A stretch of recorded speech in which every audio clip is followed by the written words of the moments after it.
Sa totoo lang, kaya nila gustong tanggalin kasi wala silang kandidato na malakas na iharap sa kay Vice President Sara Duterte sa 2028. And the only way that they can get rid of her is to impeach her.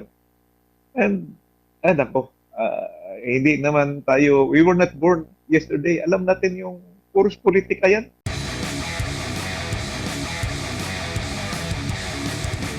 Pero sir, sinabi po ni Congressman Toby Tiangco na ang takot lang daw o parang ayaw daw kasi magpaareglo ni VP pag naging presidente na.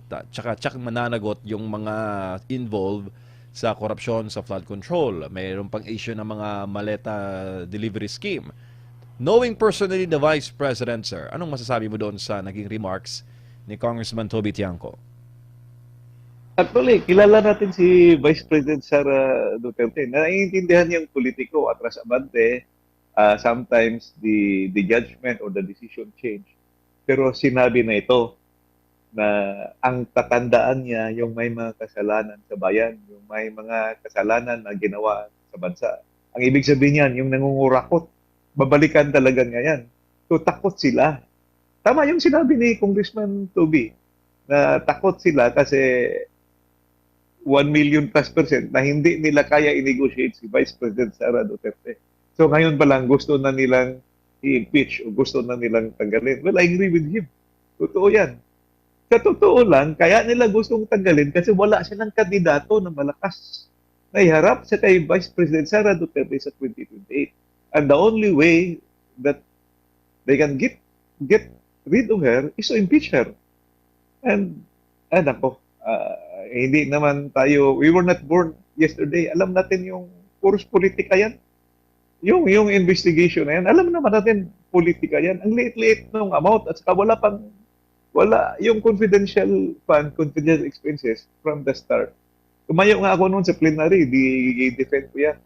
Kasi yung una, gina-assume nila na hindi ka pwede mag-augment dahil walang item. Meron namang item. Yung item doon, yung contingency fund kasi galing yun sa contingency fund. Sa ikan, inuulit-ulit ko ito. Wala kang final ruling yung notice of disallowance. There is no disallowance yet.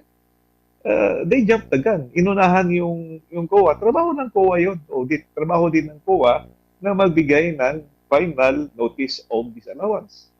At saka, appealable ba yan? Walang notice of disallowance. Tapos, babanatan na nila ng impeachment.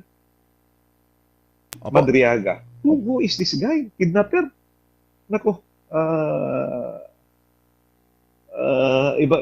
ibang klase mga ito. And they take the words of a kidnapper as a gospel truth. Hindi pwede sa demokrasya yan. You impeach a person kung totoo, serious yung offenses at saka tested na yung evidence. Hindi pa na, doon pa nila i-test. Saka doon pa maghahanap ng ebidensya. May point yung sinasabi ni Sara, ni VP Sara, na parang ngayon pa lang sila nag-i-strengthen ng kanilang ebidensya. Dapat, when they ruled that the articles of impeachment is sufficient in form and substance, dapat doon pa lang na-check na kompleto yung ebidensya. Opo, Congressman, recently po may pinost ang Office of the Vice President ng mga larawan. Kasama po kayo ni VP sa ilalim po ng Green United Solidarity Sara para sa Masa. Kong, meron po mga pictures with the VP, kasama kayo. Maaari niyo po bang maikwento yung mga pag-usapan? Meron kayong ma-share sa public? Yes, yung Green United, merger yun ng if you remember, tumakbo siya ng Vice Mayor, tumakbo siya ng Mayor noon sa Davao. Meron siyang tinawag natin yung Inday para sa Barangay, IPSB. Yun yung mga kasama niya palagi, pupunta sa barangay, mag-ikot. Yun yung campaign group niya. At saka meron ding grupo ng mga batanon pa, yung youthful aggregation or youthful grouping. Kasama sila Congressman Paulo dyan, yung tawag Barog. Batanong Rudy Group, no? So nag-merge yung Barog at saka yung IPSB into one, Green United. Nag-commit din na mag-campaign for Vice President Sara Duterte para sa kanyang kampanya this coming 2028.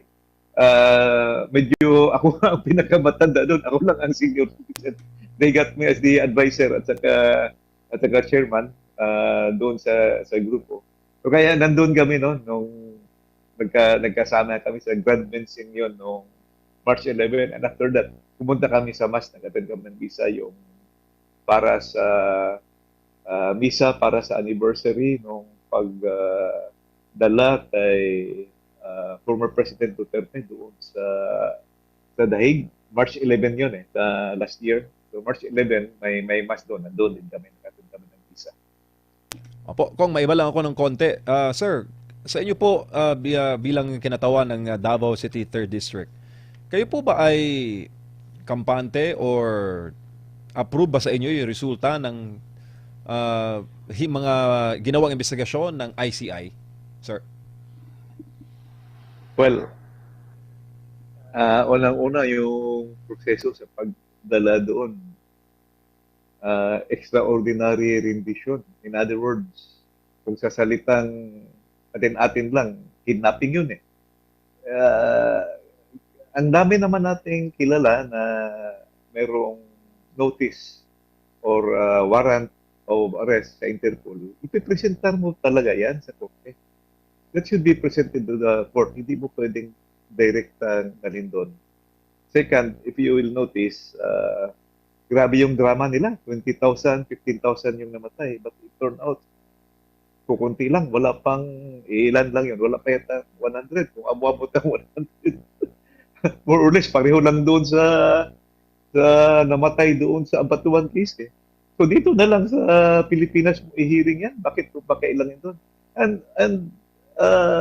layman's understanding, kailan pa naging crimes against humanity yung kampanya ng gobyerno against drugs? Yung US may campaign against drugs ngayon eh.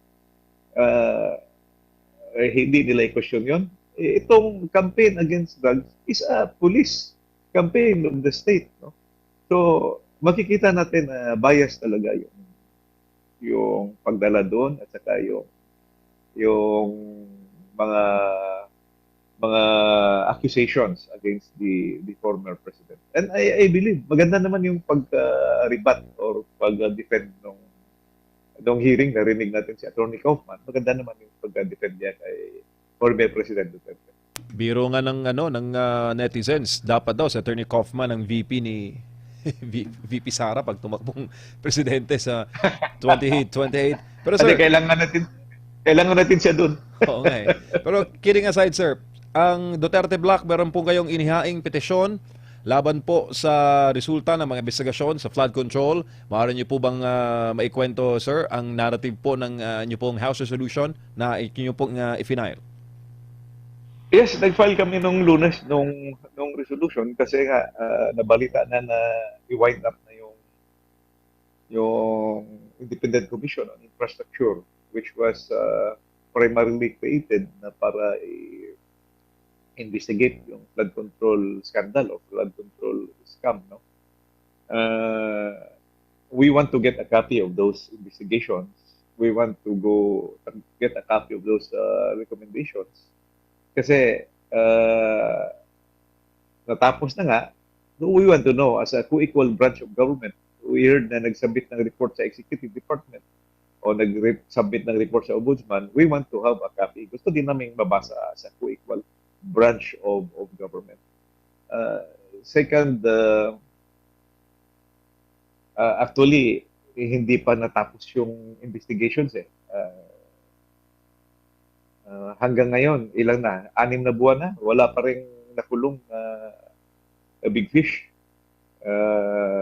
Lumulutang pa rin, lumalangoy pa rin yung mga malalaking isda. Gising yung isa. At saka meron ng connecting the dots. Lumalabas na yung mga Marines magtuturo. Katulad ng sinabi ni Sergeant Gutesa nung araw. Dapat i-pursue yun. Problem with ICI, yung mga credible, matitino na members like former DPWH Secretary Babe Singson, nag-resign. Yung si Commissioner Rosana Fajardo, yung galing sa SDB, nag-resign. Yung special advisor nila na si Mayor Magalong, nag-resign. Isa na lang naiwan. So, I think this is still a big question. And I mean, kung gusto natin yung proper investigation, dapat ipagpatuloy kung ano man ang gobyerno o ano man branch or arm ng government. And I think nasimulan ng Blue Ribbon Committee yan sa Senate. Ituloy-tuloy na lang sana nila. Sana, well, with all due respect, kasi they belong to the other branch, hindi kami pwede makialam dyan. Yun lang aking hope na ipagpatuloy nila yung investigations.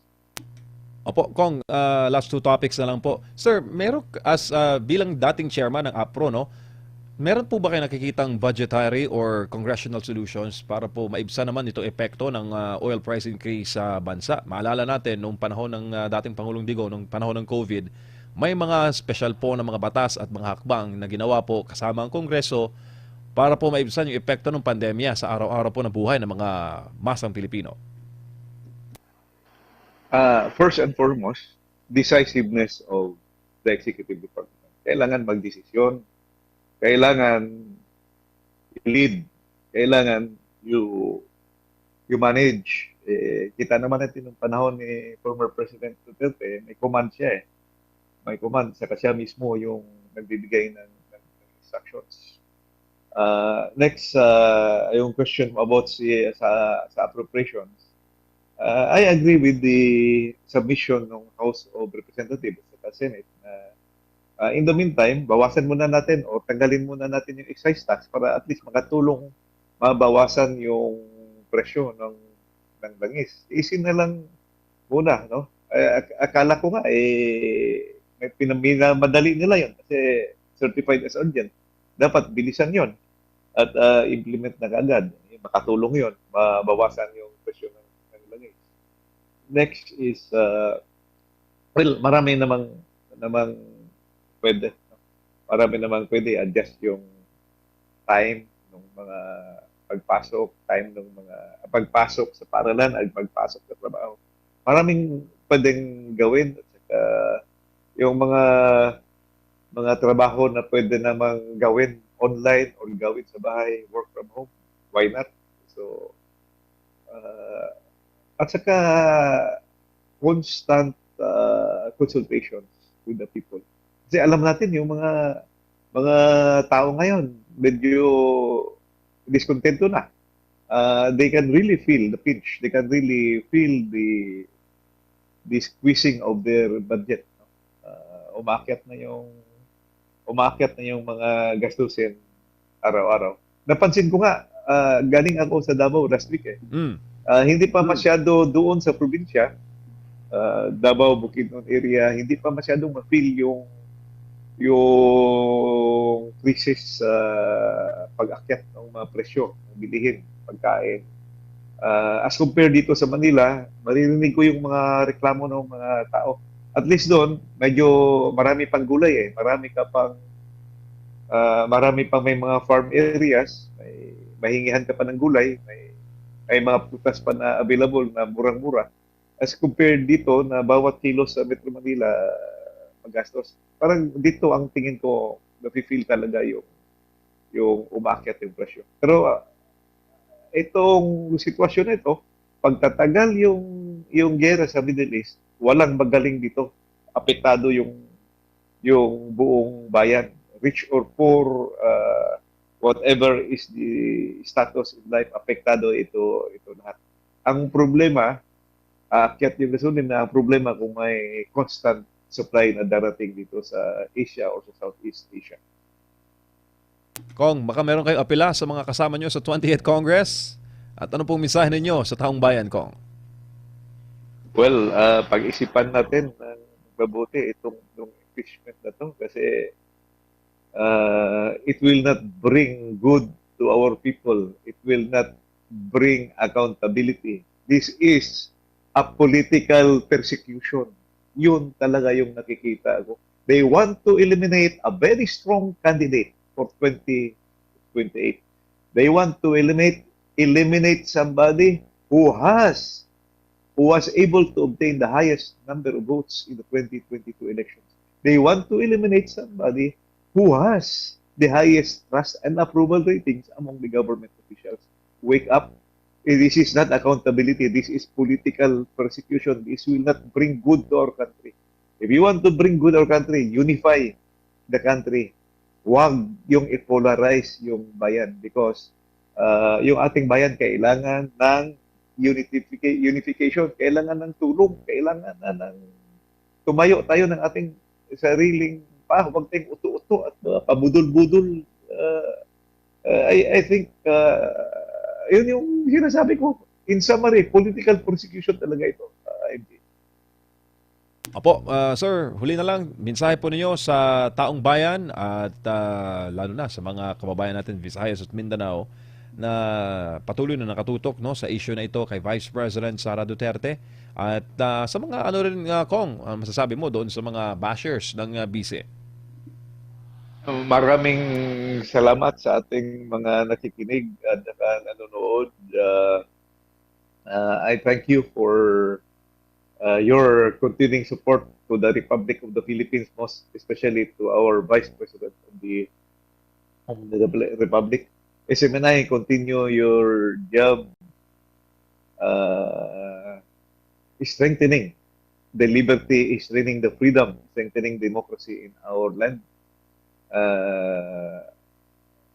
We have to protect our freedom, we have to protect our democracy. Kailangan ipagpatuloy ninyo, papagpatuloy natin yung pagsiwalat o to expose truth and let us do our best to continue this. Malapit na yung 2028. Babalik tayo sa polling places.